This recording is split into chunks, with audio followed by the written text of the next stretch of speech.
আপনি কেন জুলাই সনদের পক্ষে থাকবেন? জুলাই সনদটা কি? জুলাই সনদ একটা দলিল বা চুক্তি, যে আমাদের জুলাই যে আন্দোলনটা হয়েছে এটার একটা স্বীকৃতি, জনগণ দ্বারা যে আন্দোলনটার বৈধতা দেওয়া, স্বীকৃতি দেওয়া, এবং এই জুলাই আন্দোলনে যে ফ্যাসিস্ট হাসিনা সরকারের যে বিচার হচ্ছে, বিচার প্রক্রিয়াটার বৈধতা দেওয়া, যারা যা আহত পঙ্গুত্ববরণ করেছে, মৃত্যুবরণ করছে, তাদের একটা আইনি রাষ্ট্র কর্তৃক স্বীকৃতির একটা দলিল থাকবে জুলাই সনদ। এবং এই জুলাই সনদে থাকবে কিছু সংস্কার, যেখানে যে অনেকগুলো সংস্কার প্রস্তাব সংস্কার কমিশন দ্বারা পাশ সংস্কারের প্রস্তাবনা এসেছে। এগুলো দলগুলোর মধ্যে আলোচনা হয়ে ঐক্যমত্যে পৌঁছানো হয়েছে, আবার কিছুটা পৌঁছে নাই। সেটা জনগণ দ্বারা স্বীকৃতি নেওয়া, জনগণের রায়ের ভিত্তিতে এই সংস্কারগুলো বাস্তবায়ন করে একটা আইনি ভিত্তি তৈরি করা। এই জুলাই সনদের মাধ্যমে বাস্তবায়ন হবে যে বাংলাদেশে ফ্যাসিজম আবার আসবে কি আসবে না।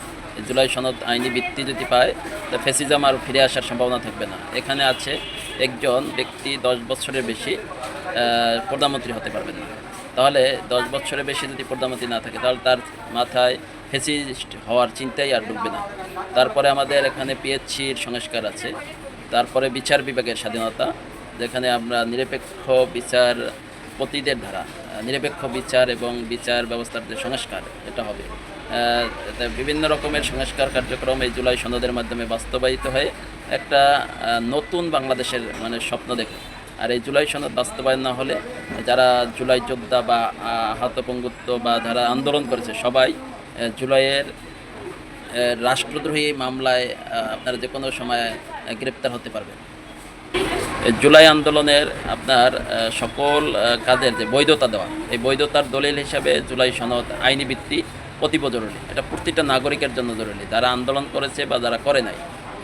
দেখবেন যদি এই জুলাই সনদের আইনি ভিত্তি যদি বাস্তবায়িত না হয়, তাহলে এই যে আপনাদের যে আন্দোলনটা করেছেন, এই আন্দোলনের কোনো বৈধতা থাকবে না। এটা একটা রাষ্ট্রদ্রোহী আন্দোলন হবে, আখ্যায়িত হবে। হয়তোবা এখন যারা ক্ষমতায় থাকবে তারা এটা নিয়ে কোনো সমস্যা হবে না, পরবর্তীতে যদি অন্য কোনো ফ্যাসিস্ট চলে আসে, তাদেরকে এখানে কর্তৃপক্ষকে ঘায়েল করার একটা সোর্স তৈরি করে থাকবে।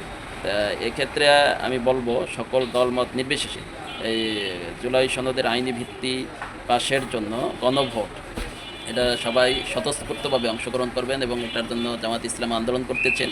11ই নভেম্বর ঐতিহাসিক পল্টন ময়দানে একটা বিশাল সমাবেশের আয়োজন করেছেন। এখানে আপনাদের সকলের উদাত্ত আহ্বান, সবাই স্বতঃস্ফূর্তভাবে অংশগ্রহণ করবেন। ধন্যবাদ।